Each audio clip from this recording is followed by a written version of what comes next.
విదేశాల్లో చదవాలనుకుంటున్నారా? అయితే విదేశ్ కన్సల్ట్ ని సంప్రదించండి.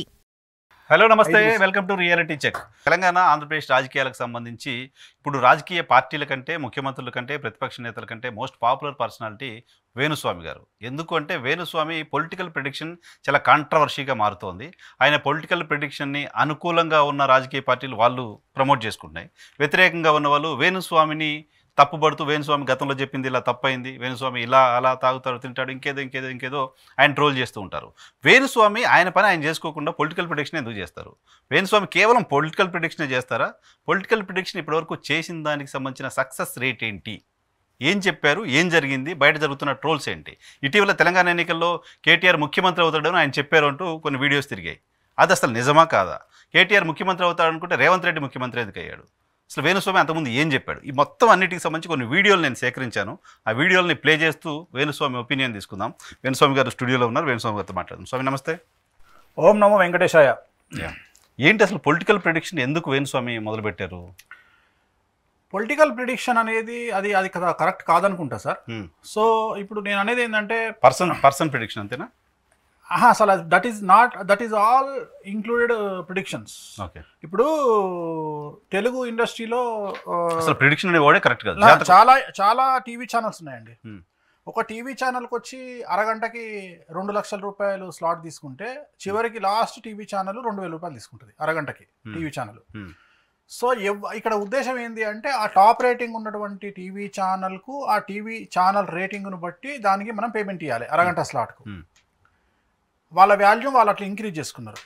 సో ఈ జనరేషన్లో కలియుగంలో ఎవరి జీవితానికి వాళ్ళే సీఈఓ, ఎవరి జీవితానికి వాళ్ళే పబ్లిసిటీ మేనేజర్, ఎవరు టీఆర్పీ వాళ్ళే పెంచుకోవాలి. సో నేను ఇంట్లో పడుకుంటే నన్ను ఎవడు పట్టించుకుంటాడు? సో వేణుస్వామి ఒక బ్రాండ్ ఇమేజ్ క్రియేట్ చేసుకోవాలి అనుకున్నాడు. ఎవరి గురించి చెప్పాలా? వేణుస్వామికి మౌత్ పబ్లిసిటీ ఉంటుంది. నా దగ్గరకు వచ్చే క్లయింటేలు నేను మీకు ఒక ప్రిడిక్షన్ చెప్పినా జరిగింది అంటే మీరు 10 మందికి చెప్తారు. బట్ జనాల్లోకి వచ్చి మీరు చెప్పారు కదా. ఇప్పుడు ఉదాహరణ, నాకు హిందూ మతం అంటే పిచ్చి అనుకుందాం. అందరిలాగా నేను జెండా పట్టుకొని రోడ్డు మీదకి అయితే రాలేను కదా. సో నాలాగా చాలా మంది రారు. సో వేణుస్వామిని విమర్శిస్తే వేణుస్వామి కోసం కొట్లాడడానికి 100 మందిలో 99 మంది రారు. ఎవడో ఒకటి కామెంట్ పెట్టవచ్చు నాకు పాజిటివ్ గా. 99 మంది రాలేదు కదా అని వేణుస్వామి వెనకాల ఎవరు లేడు అనుకుంటే మూర్ఖత్వం అవుతుంది. సో వేణుస్వామి ఆ బిల్డప్ చేసుకోవడానికి, వేణుస్వామి ఆ క్లయింటేల్ క్రియేట్ చేసుకోవడానికి వేణుస్వామి ఓన్ గా క్రియేట్ చేసుకున్నటువంటి ఒక స్ట్రాటజీ ఇది. వేణుస్వామి ఖచ్చితంగా తన బ్రాండ్ను తానే ఇమేజ్ బిల్డప్ చేసుకోవాలనే ఉద్దేశంతో చెప్పడం స్టార్ట్ చేసిన. రెండోది, నేను ఎక్కడ కూడా ప్రైవేట్ వ్యక్తుల జీవితాల జోలికి వెళ్ళడం లేదు. నేను అందరు కూడా రోడ్డు మీద దుకాణం పెట్టిన గురించే మాట్లాడుతున్నా. నేను మాట్లాడేది ఎవరైతే ఆన్ రోడ్డు సమాజంలో బ్రతుకుతున్న సెలబ్రిటీలు ఉన్నారో, ఆల్రెడీ రోడ్డు మీదకి వచ్చి వ్యవహారం నడిపిస్తున్నారో వాళ్ళ గురించే మాట్లాడుతున్నా తప్ప ఎక్కడ కూడా నేను ప్రైవేట్ జనాల గురించి మాట్లాడాను. కానీ వాళ్ళు ప్రైవేట్ వ్యక్తులు అవ్వచ్చు, పర్సనాలిటీస్ అవ్వచ్చు, బట్ వాళ్ళ వ్యక్తిగత జీవితం మాట్లాడే హక్కు ఎక్కడది? మళ్ళీ ఆర్టికల్ 19 ఇప్పుడు ఎట్లయితే నన్ను ట్రోల్ చేయడానికి, ఎట్లయితే నన్ను సోషల్ మీడియాలో, ఇన్స్టాగ్రాముల్లో, ఫేస్బుక్లో, యూట్యూబ్లో వేసుకోవడానికి జనాలకు ఎట్లా పర్మిషన్ ఇచ్చిందో నాకు కూడా గదే పర్మిషన్ ఇచ్చింది. ముందు మీరు కదా రాయేసింది. ఎవరు? నేను రాయలే. నేను ఇక్కడ ప్రిడిక్షన్ చెప్తున్నా. నేను అందరి గురించి చెప్పట్లేదు, మీరు అబ్జర్వ్ చేయండి. నేను చెప్పినవి నిజాలు అవుతున్నాయా లేవా అనేది చెక్ చేయాలి తప్ప నా పర్సంటేజ్ ఆఫ్ సక్సెస్ రేట్ చూడాలి తప్ప వేణుస్వామి చెప్పింది, వేణుస్వామి ఒక మ్యారేజ్ విడిపోతారు, వేణుస్వామి అక్కడ వాళ్ళు విడిపోవాలి అని చెప్పట్లేదు. వేణుస్వామి కోరుకున్నది వాళ్ళు విడిపోకుండా ఉండాలి అని చెప్పిండు. అలర్ట్ చేస్తున్నారా? అలర్ట్ చేస్తున్నా. అలర్ట్ చేస్తుంటే మీరు పట్టించుకోకపోతే మేము మూర్ఖత్వం. దానికి నేను చేయగలుగుతాం ఎంతసేపు? ఇప్పుడు కోడిగుడ్డు మీద వెంట్రుకలు లాగాలనే ప్రయత్నం కాకపోతే వేణుస్వామి చెప్పింది జరిగింది అంటే ఇది వినొచ్చు కదా. ఇప్పుడు డాక్టర్ ఉదాహరణ, లివర్ క్యాన్సర్ ఉన్నోనికి, లివర్ సిరోసిస్ ఉన్నోనికి మందు తాగొద్దు అంటారు. అప్పుడు నేను మందు తాగితే డాక్టర్కి కోపము, నేను మందు రాయల్ స్టాక్ తాగుతున్నాను, డాక్టర్ కావాలని చెప్తున్నాడు, డాక్టర్ మందు తాగాడు కాబట్టి చెప్తున్నాడు అనుకుంటే నీ కర్మ. డాక్టర్ ఎందుకు చెప్పిండు? నీకు లివర్ సిరోసిస్ వచ్చింది, చచ్చిపోతావురా బాబు, మందు తాగరా అని చెప్పిండు. అట్లనే వేణుస్వామి కూడా అమ్మ మీ షష్టాష్టకాలు అయినాయి, మీ ఇద్దరు విడిపోతారు, పెళ్లి చేసుకోకండి అని చెప్పిండు. సమంత నాగచైతన్య గురించి చెప్పినప్పుడు కింద 4200 కామెంట్స్, బండ బూతులు, అమ్మ నా బూతులు. కట్ చేస్తే డివోర్స్ తీసుకున్న గంట సేపటికి మొత్తం డిలీట్ చేసుకున్నారు కామెంట్లు. సో సక్సెస్ రేట్ ఉంది కదా. ప్రభాస్ పెళ్లి గురించి కూడా మీరు ఏదో చెప్పారు. ప్రభాస్ పెళ్లి గురించి ఇప్పుడు బాధ అనిపించేది ఏంటంటే నేను యాక్చువల్ గా మాట్లాడింది ప్రభాస్ ఆరోగ్యం గురించి, పెళ్లి గురించి. ప్రభాస్ సినిమాల గురించి నేను మాట్లాడలే. మినిమం గ్యారంటీ ఉన్న హీరో సినిమా తీస్తే నడుస్తుంది. ఇప్పుడు ఉదాహరణ, నన్ను మొన్న సలార్ సినిమా రిలీజ్ అయినప్పుడు ట్రోల్ చేసిరు. వాస్తవంగా సలారు బ్రేక్ ఈవెన్ కాలే, 130 కోట్లు మైనస్ సినిమా. ఇప్పుడు ప్రొడ్యూసర్లు బయటకు వచ్చి మేము సక్సెస్ రేట్లో ఉన్నామని కేక్ కట్ చేసేసి హంగామా చేస్తారు. వాళ్ళకు కూడా తెలుసు, ఇంక్లూడింగ్ ప్రభాస్ గారికి కూడా సినిమా ఫెయిల్యూర్ అని తెలుసు. సినిమా ఫెయిల్యూర్ అంటే ప్రభాస్ ఫ్యాన్స్ చూసిర్రు ప్లస్ 130 కోట్లు మైనస్ అయినప్పుడు దాన్ని ఫెయిల్యూరే అంటారు. జనాలు ఎంత డబ్బు కొట్టినా సినిమా ఫెయిల్యూర్ అంటారు. ఇక్కడ నేను ప్రభాస్ సినిమాలు పాస్ అవుతాయా ఫెయిల్ అవుతాయా అనే వాటి గురించి మాట్లాడతాను. ఎందుకంటే అసలు పాస్ అంటే 100 రోజులు నడవాలి సినిమా. నా దృష్టిలో 175 రోజులు, 100 రోజులు, 150 రోజులు అనేది నాకు తెలిసిన సక్సెస్ రేటు. ఇట్లా ఈ 2 వారాల సినిమా నడిస్తే సక్సెస్ రేట్ నాకు తెలియదు. నేను వాటిని తీసుకోను. సరే డబ్బులు వస్తే సక్సెస్ ఓకే. ఇంకోటి సక్సెస్తో నాకు సంబంధం లేదు. నేనేమంటున్నా, ప్రభాస్ ఆరోగ్యం బాగాలేదు, ప్రభాస్కు పెళ్లి కాదు. ఎందుకు కాదు అని ఆలోచన చేయాల్సిన బాధ్యత ఎవరి మీద ఉంది? ఫ్యాన్స్ మీద ఉంది. ఎందుకు సక్సెస్ కావట్లేదు? అసలు ప్రభాస్ సినిమాలో ఎందుకు డ్యాన్స్ చేయట్లేదు? మిర్చి సినిమాలో చేసినట్టు మసాలా మిర్చి పిల్ల మజా చేద్దాం వస్తావా ఎందుకు డ్యాన్స్ చేస్తలేడు? ఛత్రపతిలో కనుక కాలు లేపి ఈ పోర్టు ఏరియాకి ఎవడన్నా వస్తే వాని అంతు చూస్తా అని కోటా శ్రీనివాసరావు దగ్గర కాలు పెట్టినట్టు ప్రభాస్ ఎందుకు పెడతలేడు? ఇవి నా ప్రశ్నలు. ఒక ఫ్యాన్గా నేనే అడుగుతున్నా, ప్రభాస్ గారు నేను మీ నుండి ఇట్లాంటి డ్యాన్స్ చూద్దాం అనుకుంటున్నా, ఇట్లాంటివి చూద్దాం అనుకుంటున్నా. సీజీలో కాకుండా ప్రభాస్ గారిని రియల్గా స్క్రీన్ మీద చూడాలనేది నా కోరిక. మేము ఇట్లనే చూస్తామంటే మీ కర్మ. నేను బాధపడుతున్న ఏంటి అంటే ఆయన బాగుపడాలి, ఇంకా 10 కాలాల పాటు ఉండాలని కోరుకుంటున్నా. మొన్న కృష్ణంరాజు గారి వైఫ్ సడన్ గా ఎంట్రీ ఇచ్చారు ఇంటర్వ్యూలో. ఎంట్రీ ఇచ్చి వేణుస్వామి గారు ఎవరో ఆయన వచ్చి చెప్తుడు నాకు చాలా బాధ అనిపించింది అన్నాడు. అంటే అమ్మ, కృష్ణంరాజు గారికి గవర్నర్ గిరి వస్తుందో రాదో అని చెప్పి వేణుస్వామి గారిని సంప్రదించిన మీకు వేణుస్వామి గుర్తులేకపోతే ప్రభాస్ గారి జాతకం చెప్పించుకున్నటువంటి వాళ్ళ గురించి మీకెట్ట తెలుస్తుంది? కృష్ణంరాజు గారికి గవర్నర్ గిరి వస్తుందా రాదా అని నన్ను కన్సల్ట్ చేసినటువంటి మీకే నేను గుర్తులేకపోతే మీకే గుర్తులేకపోతే గవర్నర్ గిరి రాదని చెప్పిన నేనే మీకు గుర్తులేకపోతే ప్రభాస్ కృష్ణంరాజు గారికి గవర్నర్ గిరి రాదు అని చెప్పిన వేణుస్వామి మీకు గుర్తులేకపోతే ప్రభాస్ గారి జాతకం చెప్పించుకున్న వాళ్ళు మీకెట తెలుస్తారు? నన్ను చాలా మంది సంప్రదిస్తారు. అందరూ రోడ్డు మీదకి వచ్చి నేను వేణుస్వామిని కలిసిన అని చెప్పుకోరు. కానీ ప్రభాస్ జాతకం ఎప్పుడు పుట్టాడు ఏంటనేది వాళ్ళ కుటుంబ సభ్యులు తప్ప బయట వాళ్ళకి తెలిసే అవకాశం లేదు. కుటుంబ సభ్యులకు అనలే, ఆమె వాళ్ళ అమ్మగారికి అన్నది. మరి వాళ్ళ అమ్మగారు నా దగ్గరకు వచ్చిందో రాలేదో ఈమెకెందుకు తెలుస్తుంది? వాళ్ళ అమ్మగారికి తెలియదు. మీరు అమ్మ కాదండి, మీరు పెద్దమ్మ. అవును, పెద్దమ్మ. మీరు అమ్మగారు కాదు, మీరు పెద్దమ్మ. రెండోది, మీరు ఎట్లాగైతే వేణుస్వామిని మర్చిపోయిందో సంప్రదించి మీరు ఎట్లా మాట్లాడుతున్నారో వాళ్ళ దగ్గర నుండి వచ్చి నన్ను క్లయింట్ కన్సల్ట్ చేసిన వాళ్ళ గురించి నేను చెప్పుకోలే కదా. ఇప్పుడు నా దగ్గరికి ఇప్పుడు చాలా మంది మూర్ఖులు వేణుస్వామికి జాతకం ఎట్లా తెలుసాయా, నా దగ్గరకు వస్తా తెలుస్తుందిరా మూర్ఖుల్లారా. లేకపోతే వికీపీడియాలో చూసి జాతకాలు చెప్తున్నా అనుకుంటారా? వికీపీడియాలో జాతకాలు చెప్తే సక్సెస్ అవుతాయా మీ బొందా? అసలు వికీపీడియాలో పుట్టింది ఒకటి ఉంటుంది, పెరిగింది ఒకటి ఉంటుంది. కేటీ రామారావు ఉన్నాడు, ఆయన పుట్టిన డేట్ ఒకటి, ఆయన వికీపీడియా డేట్ ఒకటి. చంద్రబాబు నాయుడు పుట్టిన డేట్ ఒకటి, వికీపీడియా డేట్ ఒకటి. పవన్ కళ్యాణ్ వికీపీడియా డేట్ ఒకటి, పుట్టినరోజు ఒకటి. ఇక్కడ నాకు అడ్వాంటేజ్ ఏమైంది? సినిమా ఇండస్ట్రీలో, పొలిటికల్ ఇండస్ట్రీలో నేను 8 సంవత్సరాల నుండి పనిచేస్తున్నా కాబట్టి తమిళనాడు సాంప్రదాయం ప్రకారం గుర్తుంచుకోండి, తమిళనాడు సాంప్రదాయం ప్రకారం పూజ చేసేటప్పుడు నక్షత్రం లేకుండా, నక్షత్రం అడగకుండా మేము పూజలు చెయ్యము. జూనియర్ ఎన్టీఆర్ ఉదాహరణ పూజకు వచ్చిండు, బ్లైండ్గా పేర్నేని గోత్రోద్భవస్య ఎన్టీఆర్ నామధేయస్య. అయ్యా నక్షత్రం చెప్పండి, మఖా నక్షత్రం జూనియర్ ఎన్టీఆర్ది. కృష్ణ ఉదాహరణ మహేష్ బాబు వచ్చిండు, మహేష్ బాబు గారిది నోటికే ఉంటాయి అన్ని. పేర్నేని గోత్రోద్భవస్య మహేష్ బాబు నామధేయస్య మఖా నక్షత్రం జాతకస్య నమ్రతా శిరోత్క ధర్మపతి నామధేయస్య అనురాధ నక్షత్రం జాతకస్య. ఇవి చెప్తాం కాబట్టి మాకు తెలుసు వాళ్ళు ఎప్పుడు పుట్టిండ్రో. ఆ యాక్సెస్ నాకు ఉంది కాబట్టి నాకు తెలుసు. మీకెట్లా తెలుస్తుంది? చిన్నప్పటి నుండి నేను కొట్టుకుంటున్నా కాబట్టి ఇండస్ట్రీలో నాకు తెలుసు. మీకెట్లా తెలుస్తుంది వాళ్ళ నక్షత్రాలు? చంద్రబాబు నాయుడు నక్షత్రం రేవతి అని ఒకటి చెప్తాడు, నోటికి వచ్చింది ఒకటి చెప్తాడు. ఆయన అంతా భరణి నక్షత్రం చూస్తాడు. చంద్రబాబు నాయుడు పుష్యమి నక్షత్రం. మీకు దమ్ము ఉంటే చంద్రబాబు నాయుడు గారిని అడగండి ఏం నక్షత్రమో చెప్తాడు. నా ఒక్కనికే తెలుసు. ఎందుకు? వాళ్ళ అమ్మ ఉన్నప్పుడు నేను మాట్లాడిన అమ్మనమ్మతాను కాబట్టి నాకు తెలుసు. వీళ్ళందరూ వికీపీడియాలు చూసుకుంటే జాతకాలు చెప్పి నేను చెప్పింది వాళ్ళు చెప్పింది యాప్ట్ కావాలంటే ఎట్లయితుంది? పవన్ కళ్యాణ్ది ఉత్తరాషాఢ నక్షత్రం, పవన్ కళ్యాణ్ది అందరు వేరే నక్షత్రం చూస్తారు. ఎందుకు? ఆయన ఒరిజినల్ డేట్ వేరు, వికీపీడియా డేట్ వేరు. పవన్ కళ్యాణ్ సినిమాలు 3 సినిమాలు నేను ముహూర్తం పెట్టిన. బంగారం సినిమా నేనే ముహూర్తం పెట్టిన, సుస్వాగతం సినిమా నేనే ముహూర్తం పెట్టిన. కాబట్టి ఇవన్నీ నాకు ఎందుకు వస్తున్నాయి, ఎందుకు తెలుస్తున్నాయి అంటే వీళ్ళు పుట్టినటువంటి నక్షత్రాలన్నీ నాకు మైండ్లో ఉండిపోతాయి.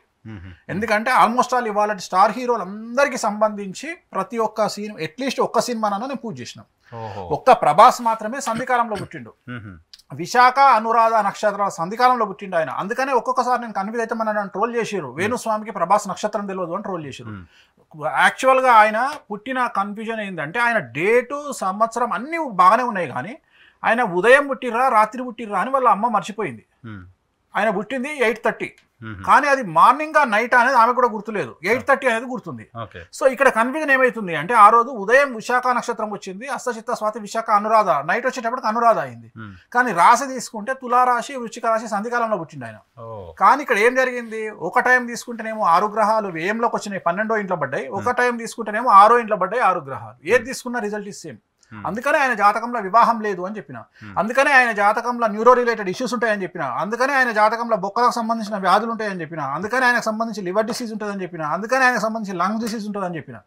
సో ఇవన్నీ బేస్ చేసుకొని ఆయన జాగ్రత్తగా 10 కాలాల పాటు ఉంటే టాలీవుడ్ ఇండస్ట్రీ బతుకుతుంది, మంచిగా ఉంటుంది అని, ఆయన బాగుండాలి అని చెప్తున్నా. కానీ ఆయన మీద నాకేం కోపము, ఆయన నాకేమైనా బంధువా? ఆయన సినిమాలు 3 సినిమాలు చేసిన, ఇప్పుడు ఆయన నా గురించి బాగానే మాట్లాడతాడు, నేను ఆయన గురించి బాగానే మాట్లాడతా, బయట మేము మంచిగానే మాట్లాడుకుంటాము. నా ఫామ్ లో సీతాఫలాలు వండితే నేను ఆయనకు పంపిస్తా, ఆయన ఫ్రెండ్స్ దగ్గర వేణుస్వామి బాగుండా అని నా బాగోగులు కనుక్కుంటాడు. సో మధ్యలో ఫ్యాన్స్ ఏమనుకుంటారంటే నాకేదో ప్రభాస్ తెలియదు, ఆయన ఫస్ట్ సినిమా ఈశ్వర్ నేనే ముహూర్తం పెట్టింది, ప్రభాస్ నాకు తెలియదా? మా ప్రభాస్ వాళ్ళ సిస్టర్ మా పక్కింటి ఉంటుంది, ప్రభాస్ కోడలు మా పక్కింట్లో ఉంటుంది, నాకు తెలియదా? కృష్ణంరాజు గారి ఇంట్లో ఒక అమ్మాయి మూలా నక్షత్రంలో పుడితే శాంతి పూజ చేయించింది నేను, ఆమెనేమో నాకు వేణుస్వామి ఎవరో తెలియదు అని చెప్పి శ్యామల గారు అంటారు. నేను ఏమని చెప్పుకోవాలి అవన్నీ? ఇప్పుడు ఆమె వ్యక్తిగతమైన రియాలిటీ చెక్ కాబట్టి ఇటువంటి అని ఇక్కడ చేద్దాము. కొన్ని వీడియోస్ ఉన్నాయి మీరు చెప్పిన, మీ ట్రోల్ అవుతున్నాయి. పీసీఆర్ వీడియో ప్లే చేయడమా ఒకటి ఫస్ట్.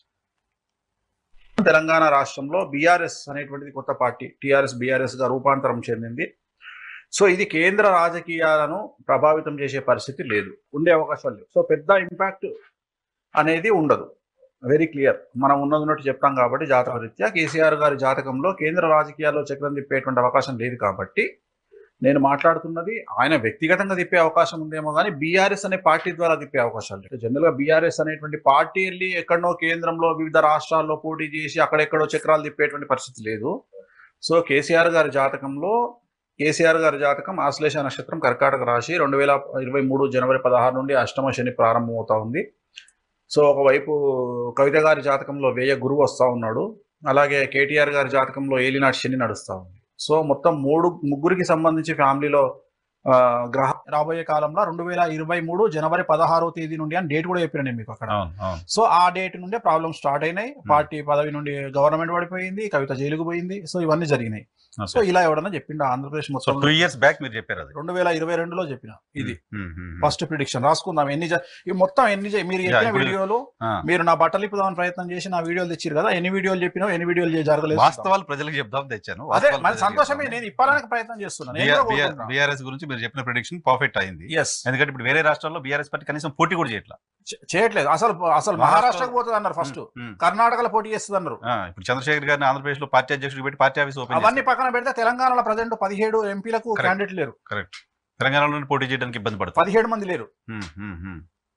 రైట్, నెక్స్ట్ వీడియో అమ్మా. ఓం నమో వెంకటేశాయ. ఇది ఎప్పటి సార్ మీరేనా? దేశంలో చిత్ర పరిశ్రమలో మన భారతదేశం నుండి చాలా పేరున్నటువంటి హీరో సూపర్ స్టార్ రజనీకాంత్. రాజకీయ అదే రోజు పైన పలు ఊహాగానాలు చర్చలు సాగుతా ఉన్నాయి. సో ఆయన జాతకాన్ని రాజకీయ పరంగా ఎలా ఉండబోతుందో ఒకసారి విశ్లేషణ చేద్దాం. జాతక రీత్యా రజనీకాంత్ నక్షత్రం ఉత్తరాషాఢ నక్షత్రం, మకర రాశి, 3వసారి ఏలినాటి శని ప్రారంభమైంది ఈ సంవత్సరం జనవరి 27వ తారీఖు నుండి. అంటే 2017 మనకు ఇదే జాతకం ఉన్నటువంటి ఇండియాలో ఇంకొక హీరో తీసుకుంటే పవన్ కళ్యాణ్ గారు, ఆయనది కూడా ఉత్తరాషాఢ నక్షత్రం. తర్వాత రజనీకాంత్ గారిది కూడా ఉత్తరాషాఢ నక్షత్రం. ఉత్తరాషాఢ నక్షత్ర జాతకులకు సంబంధించి ఒకే ఒక నియమం ఒకటి తెలుసుకోవాలంటే, వాళ్ళు ఏదైనా ఒక దాంట్లో మాత్రమే పేరు ప్రఖ్యాతులు తెచ్చుకుంటారు. ఓకే, ఉదాహరణ రజనీకాంత్ గారు సినిమా ఇండస్ట్రీలో సూపర్ స్టార్ గా పేరు వచ్చింది, వివిధ దేశాల్లో కూడా ఆయన సినిమాలు నడుస్తాయి. కానీ రాజకీయంగా మాత్రం ఆయన జాతకం అంత సపోర్ట్ చేయనటువంటి పరిస్థితి జాతక రీత్యా గోచరిస్తూ ఉంది.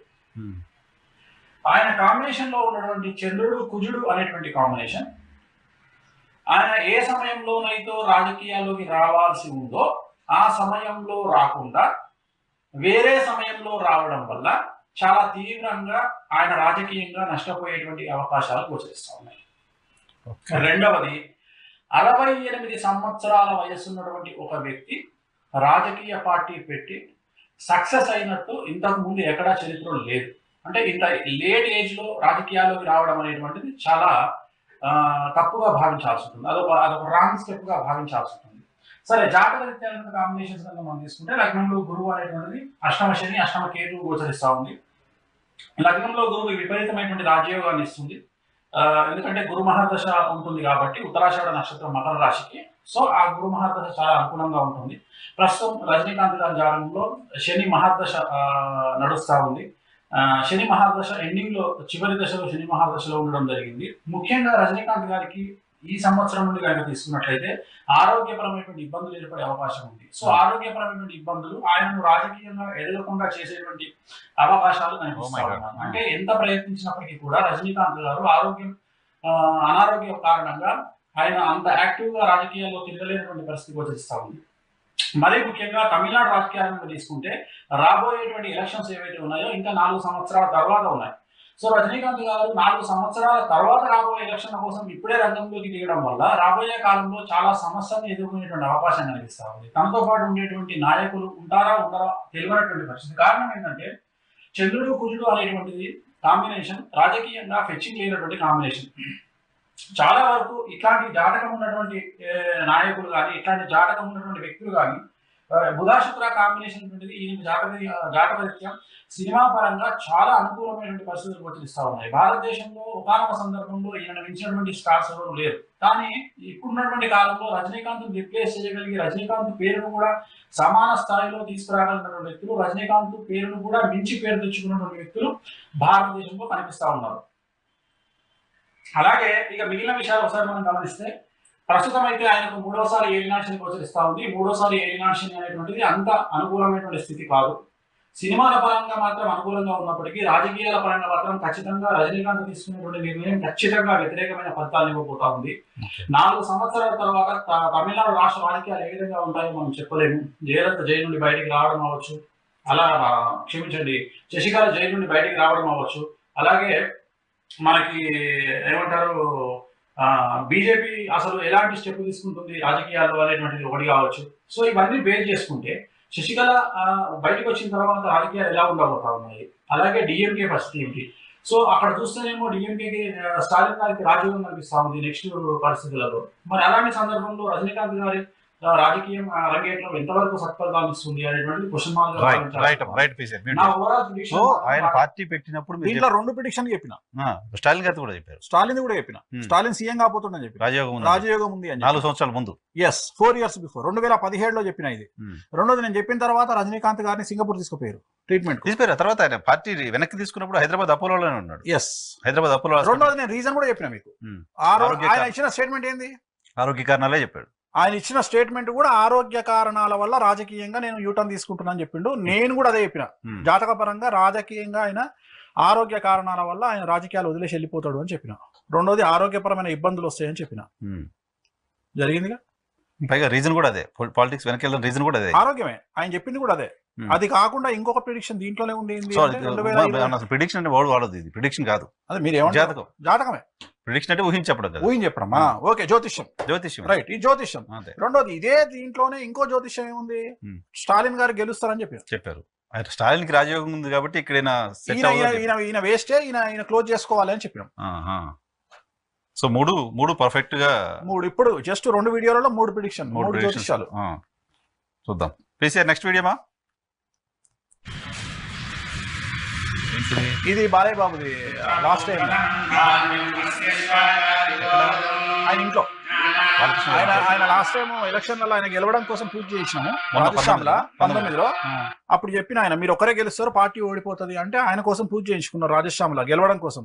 చేయించుకున్న తర్వాత ఆయన ఇంట్లో ఆయనకు ఆశీర్వచనం చేసిన, ఆ తీర్థం అవన్నీ తీసుకొచ్చి ఆయనకు ఆశీర్వచనం చేసి వాళ్ళ ఇంట్లో అది బాలయ్య బాబు, మేడము, బాబు ముగ్గురు. మీరు వాళ్ళ ఫ్యామిలీకి దగ్గరగానే ఉన్నారు. బాలయ్య బాబు బాగా బిలీవ్ చేస్తారు. మిగతా వాళ్ళని వదిలేయండి, బాలయ్య బాబు బాగా బిలీవ్ చేస్తారు. బాలయ్య బాబు బాగా బిలీవ్ చేస్తారు. సో బాలకృష్ణ గారికి మీరు 2019 ఇది ఎగ్జాక్ట్ గా 2019 జనవరి 9వ తేదీ, అంటే ఎలక్షన్ కు 3 నెలల ముందు ఇది. సో ఆ పూజ వల్ల బాలకృష్ణ గెలిచినట్టు చెప్పాను ఆయనకి, గవర్నమెంట్ రూలింగ్ లోకి రాదు, మీరు గెలుస్తారు అని చెప్పిన. సో ఆయన గెలవడం వెనక మళ్ళీ మీ పూజ పని చేసిందా? అది అట్లా నేను చెప్తే బాగుండదు, బట్ ఆయన గెలుపు కోసం అయితే నేను పూజ చేయాలి. ఆయన కూడా ప్రమాదం ఉండిందా పూజ కంటే? పూజ కంటే ముందు ప్రమాదం ఉండింది ఆయనకు, అందుకనే రాజశ్యామలో చేసింది. బాలయ్యబాబు రాజశ్యామలో చేసిన కారణం అదే. ఓకే ఓకే ఓకే, రాజశ్యామలో చేసిన. Okay, next video please. ఇది చంద్రబాబు నాయుడు గారు. ఏంటండి మీరు, మిమ్మల్ని వాళ్ళు తెలుగుదేశం పార్టీ వాళ్ళు తెగ ట్రోల్ చేస్తున్నారు. ఎప్పుడు ఇది? ఇది 2019 జనవరి 2వ తేదీ. బాలయ్యబాబు పూజ 2019 ఆయన సీఎం గా ఉన్నారు. ఆయన సీఎం గా ఉన్నారు. నేను చీరాలలో పూజ చేసి నా ట్రూప్ అంతా కలిసి నేను ఆయన దగ్గరికి పోయి రాత్రి 8 గంటలకు ఆయన కలవడానికి వెళ్తే రాత్రి 1:30 వరకు వెయిట్ చేశారు. శ్రీనివాస్ గారు, కేసులో ఇరికిన శ్రీనివాస్ గారు, పిఏ గారు నన్ను రిసీవ్ చేసుకొని నన్ను కూర్చోబెట్టి 1:30కు వచ్చారు నైట్. ఆయన నా దగ్గరికి వచ్చి, క్షమించండి ఇంతసేపు మిమ్మల్ని వెయిట్ చేయించింది, లాస్ట్ లో మీరు ఆశీర్వాదం తీసుకుంటే బాగుంటుందని చెప్పడం వల్ల నేను మిమ్మల్ని కూర్చోబెట్టాల్సి వచ్చింది, క్షమించండి అని చెప్తున్న వీడియో అది. క్షమించండి మిమ్మల్ని వెయిట్ చేయించిన అంటే పర్వాలేదు అని చెప్పి దాని తర్వాత ఆయనతో కూర్చొని చాలాసేపు మాట్లాడడం. నెక్స్ట్ టైం గవర్నమెంట్ రాదు, జాగ్రత్తగా ఉండండి, మీరు కారాగార వాసం ఉంది, మీరు జైలుకి వెళ్తారు అని చెప్పిన వీడియోలు. తర్వాత చాలా డిస్కషన్ జరిగింది ఆయనతో, బాబు గారితో హాఫ్ ఎన్ అవర్ డిస్కషన్ జరిగింది. ఆయన సీఎం గా ఉన్నప్పుడే 3 నెలల్లో గవర్నమెంట్ పడిపోతుంది అనగా చెప్పిన, నెక్స్ట్ టైం టఫ్ ఉంటుంది, చాలా జాగ్రత్తగా ఉండాలి మీరు. బట్ ఆయన తీసుకోరు. ఆయన నెగిటివ్ మనం మాట్లాడితే తట్టుకోలేరు. ఆయన పాజిటివ్ తప్ప నెగిటివ్ వర్డ్స్ ఆయన రీచ్ కావు. జైలుకి వెళ్తారని కూడా చెప్పారు. కారాగార వాసం ఉంది, జాగ్రత్తగా ఉండండి అని కూడా చెప్పిన. ఆ రోజు అందరి ముందర కూర్చొని జాతకం డిస్కషన్ చేసుకుంటూ చాలాసేపు మాట్లాడిన. ఆయనకు సెల్ ఫోన్ లో ఓపెన్ చేసి మాట్లాడిన, చాలా డిస్కషన్ చేసాం ఆయనతో. సో 2000 ఆయన ముఖ్యమంత్రిగా ఉన్నప్పుడే జైలుకు పోతారని చెప్పారు, గవర్నమెంట్ రాదని చెప్పారు. చెప్పాను 2000 డేట్ కూడా చెప్తున్నా మీకు, ఎందుకంటే ఇవన్నీ రాసుంటాయి కదా అక్కడ, అఫీషియల్ ప్రోగ్రామ్ కాబట్టి 2019 జనవరి 2వ తేదీ నాడు. ఎందుకంటే నా గ్రూప్ లో నా మెయిన్ లీడర్ చంద్రశేఖర్ శర్మ అని ఎవరైతే ఉన్నారో పూజ చేసి అతని బర్త్డే ఆ రోజు బర్త్డే అన్నందుకు స్పెషల్ గా ఆయన 2 సార్లు దగ్గర తీసుకొని విషెస్ చెప్పి బయటకు పంపించిండు. అందుకని అది గుర్తుంది ఆ డేట్ కూడా, 2019 జనవరి 2వ తేదీ. మరి రెమెడీ ఏమన్నా చేయండి వేణుస్వామి అని చేయరు ఆయన. ఆయన బాలయ్యబాబు ఎన్నోసార్లు అడిగితే కూడా చెయ్యలే, బట్ ఈ మధ్యనే చేస్తున్నారు. మొన్న చేసిరు, మొన్న రాజశ్యామలో చేసిరు, చేయలేదు. నెక్స్ట్ వీడియో సో అమరావతి తర్వాత ఇంకా చంద్రబాబు నాయుడు గారు రాజుగారు చిన్న భార్య మంచిది అంటే పెద్ద భార్య మంచిది కాదని అర్థం. ఇంకా మళ్ళీ మరి డైరెక్ట్ గా అడుగుతున్నారు ఇది మీరు. చంద్రబాబు నాయుడు గారు మళ్ళీ సీఎం అయ్యే యోగ్యం ఉందా లేదా? కష్టం లేదు. చంద్రబాబు నాయుడు గారి జాతకంలో 2022 ఆగస్టు తర్వాత న్యాయపరమైన చిక్కులు ఎదుర్కొనేటువంటి అవకాశం కూడా ఉంది. 2022 ఆగస్టు తర్వాత చంద్రబాబు నాయుడు గారికి దశాచిత్రం లేదు. ఎందుకంటే చంద్రబాబు నాయుడు గారికి కూడా ఆయన పుట్టినటువంటి డేట్ ఆఫ్ బర్త్ తెలియదు. చంద్రబాబు నాయుడు గారి అమ్మన్నమ్మ ఉన్నప్పుడు నేను ఆమెతో మాట్లాడి మేము చాలా క్లోజ్ గా ఆమెను అడిగినటువంటి సందర్భంలో ఆమె నాకు చెప్పినటువంటి మాట ఏమిటంటే, చంద్రబాబు నాయుడు గారిది పుష్యమీ నక్షత్రం, కర్కాటక రాశి. అది ఒక్కటే ఇన్ఫర్మేషన్ ఉంది తప్ప ఏమీ లేదు. ఇది ఎప్పుడు చెప్పారు సార్? 2020లో ఇచ్చిన ఇంటర్వ్యూ అండి ఇది. 2020 అప్పటికి జగన్ గారు సీఎం అయినప్పుడు 2022 తర్వాత చంద్రబాబు నాయుడు గారు జైలుకు పోతారు, కారాగార వాసం ఉంది, కేసులు అయితే అని చెప్పిన. 2020లో చెప్పా. 22 తర్వాత సమస్యలు వస్తాయని. నెక్స్ట్ వీడియో భూమి పూజ మహోత్సవం శంకుస్థాపన జరిగినటువంటి సమయం మధ్యాహ్నం 12:42 మకర లగ్నంలో జరిగినటువంటి ఈ ముహూర్తం. లగ్నంలో చంద్రుడు, అష్టమ స్థానంలో గురుడు, శుక్రుడు, కుజుడు, అలాగే బుధుడు, కేతువు కాంబినేషన్. ఈ కుండల్ని కనుక గమనించినట్లయితే జరిగినటువంటి ముహూర్తం ఏదైతే ఉందో అది మంచి ముహూర్తం కాదు. ముఖ్యంగా లగ్నంలో చంద్రుడు అనేటువంటిది పూర్తి స్థాయిలో వ్యతిరేకమైనటువంటి ఫలితాలు ఇచ్చేటువంటి అంశంగా భావించాల్సి ఉంది. అలాగే అష్టమ చంద్రుడు అంటే 8వ స్థానం ఏదైతే ఉందో అది చాలా నీచంలో ఉండడం మూలంగా కుజుడు అంటే భూమికి సంబంధించినటువంటి వ్యవహారాలు, శుక్రుడు అంటే అభివృద్ధి, గురువు అంటే పిఆర్ అంటే పర్సనల్ రెప్యుటేషన్, ఇవన్నిటిపై ప్రభావం చూపేటువంటి అవకాశం ఉంటుంది. ముఖ్యంగా బుధ కేతు కాంబినేషన్ అంటే బుధుడు అంటే ఆలోచన పటిమ, ఆలోచన శక్తి. అంటే ముఖ్యమంత్రి యొక్క ఆలోచన శక్తి అనేటువంటిది పూర్తి వ్యతిరేకమైనటువంటి దిశలో పయనించేటువంటి అవకాశం ఉంటుంది. అంటే ముఖ్యమంత్రి తాను తీసుకునేటువంటి నిర్ణయాలు కావచ్చు, లేదా అమరావతి పట్ల అంటే క్యాపిటల్ పట్ల తన యొక్క ఆలోచన ధోరణి కావచ్చు పూర్తి నెగిటివ్ రిజల్ట్స్ ఇచ్చేటువంటి అవకాశాలు ప్రస్తుతంగా కనిపిస్తా ఉన్నాయి. మరీ ముఖ్యంగా రాబోయే కాలంలో ఇప్పుడు మనగా తీసుకున్నట్లయితే ముఖ్యంగా ఈ ముహూర్తంలో పాలు పంచుకున్నటువంటి వాళ్ళు తీసుకుంటే నరేంద్ర మోడీ ప్రధానమంత్రి, అలాగే ముఖ్యమంత్రి తెలంగాణ ముఖ్యమంత్రి చంద్రశేఖరరావు గారు, అలాగే ఆంధ్రప్రదేశ్ ముఖ్యమంత్రి నారా చంద్రబాబు నాయుడు గారు. ఈ ముగ్గురు విషయాన్ని కనుక వచ్చినట్లయితే ఈ ముగ్గురిలో కూడా సఖ్యత లోపించేటువంటి అవకాశాలు ఉంటాయి. కారణం ఏమిటంటే ముహూర్త బలం అనేటువంటిది అలా కనిపిస్తా ఉంది. ఆ ముహూర్తంలో ఉన్నటువంటి దోషాల కారణం చేత ఈ ముగ్గురి మధ్యన మనస్పర్ధలు వచ్చేటువంటి అవకాశం కనిపిస్తా ఉంది. అలాగే ఆంధ్రప్రదేశ్ అభివృద్ధి అనేటువంటి ఎట్టి పరిస్థితుల్లోనూ ముందుకు సాగేటువంటి పరిస్థితి కనిపించడం లేదు. కారణం ఏంటంటే ముఖ్యమంత్రి చంద్రబాబు నాయుడు మనం కనుక తీసుకున్నట్లయితే అతనికి వారికి సంబంధించినంత వరకు అసలు ఎవరు కూడా సపోర్ట్ చేయనటువంటి పరిస్థితి కనిపిస్తా ఉంది. ముఖ్యంగా కేంద్ర ప్రభుత్వం పూర్తి వ్యతిరేకమైనటువంటి ధోరణిలో ప్రవర్తించేటువంటి అవకాశం కనిపిస్తా ఉంది ఆంధ్రప్రదేశ్ ప్రభుత్వం రీత్యా. అంటే బయటికి కనిపించేటువంటి మాత్రం స్నేహంగా కనిపిస్తుంది, లోపల మాత్రం ఎటువంటి సహాయ సహకారాలు లేనటువంటి పరిస్థితి కనిపిస్తా ఉంది. ముఖ్యంగా చంద్రబాబు నాయుడు జాతీయ రీత్యా అంటే ఈ ఉన్నటువంటి కుండలి రీత్యా తీసుకున్నట్లయితే పూర్తి వ్యతిరేకమైనటువంటి ఫలితాలు చంద్రబాబు నాయుడు గారికి రాబోతా ఉన్నాయి. రాబోయే కాలంలో చాలా నెగిటివ్ ఒపీనియన్ అనేటువంటిది వారిపై కలిగేటువంటి ప్రజల్లో అభిప్రాయం ఏర్పడేటువంటి అవకాశాలు ప్రస్తుతంగా కనిపిస్తా ఉన్నాయి. అభివృద్ధికి సంబంధించినంత వరకు వచ్చినటువంటి కంపెనీలు జపాన్ కానీ, మలేషియా కానీ, సింగపూర్ కానీ వారెవరూ కూడా సహాయ సహకారాలు అందించినటువంటి పరిస్థితికి వచ్చేస్తా ఉంది. మరీ ముఖ్యంగా ప్రజల్లో ఒకటి రెండు మీడియా సంస్థల పైన విపరీతమైనటువంటి తీవ్ర వ్యతిరేకమైనటువంటి భావం కనిపించేటువంటి అవకాశం ఉంది. కొన్ని సందర్భాల్లో జనాలు పూర్తిగా వ్యతిరేకించే అవకాశం కనిపిస్తా ఉంది. ఒకటి రెండు వార్తా పత్రికలు అవ్వచ్చు లేదా వార్తా ఛానల్ అవ్వచ్చు, వాటి పట్ల ప్రజల్లో పూర్తి వ్యతిరేకమైనటువంటి పరిస్థితులు ఆంధ్రప్రదేశ్ లో ముఖ్యంగా నెలకొనేటువంటి అవకాశాలు కనిపిస్తా ఉన్నాయి. అలాగే ప్రతి పనిలో కూడా చంద్రబాబు నాయుడు గారికి వ్యతిరేకమైనటువంటి దిశలో దాడులు ఇచ్చేటువంటి అవకాశం కనిపిస్తా ఉంది. ప్రతిపక్షం బాగా బలపడేటువంటి పరిస్థితి గోచరిస్తా ఉంది. నవంబర్ 11వ తేదీ 2015 రాబోయే కాలంలో అంటే ఈ రోజు మనకు ముహూర్తం జరిగింది అమరావతి భూమి శంకుస్థాపన.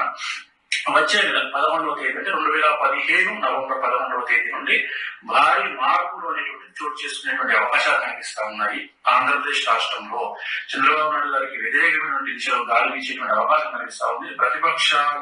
ప్రతిపక్షాల పట్ల ప్రజల్లో సానుకూలత ఏర్పడే అవకాశం ఉంది. మరీ ముఖ్యంగా అమరావతి పరిసర ప్రాంతాల్లో భూములు అమ్ముకున్న వాళ్ళు అదృష్టవంతులు గాను, కొనుక్కున్న వాళ్ళు దురదృష్టవంతులు గాను మిగిలిపోయేటువంటి అవకాశాలు ఖచ్చితంగా కనిపిస్తా ఉన్నాయి. అభివృద్ధి అనేటువంటిది 100కు కనీసం 10% కూడా ఉన్నటువంటి పరిస్థితులు ఘోషిస్తా ఉన్నాయి. ఇవన్నీ కూడా ఈ రోజు జరిగినటువంటి ముహూర్తం ఏదైతే ఉందో 12:42 జరిగినటువంటి ముహూర్తాన్ని బేస్ చేసుకుని మాత్రమే నేను చెప్పడం జరుగుతుంది.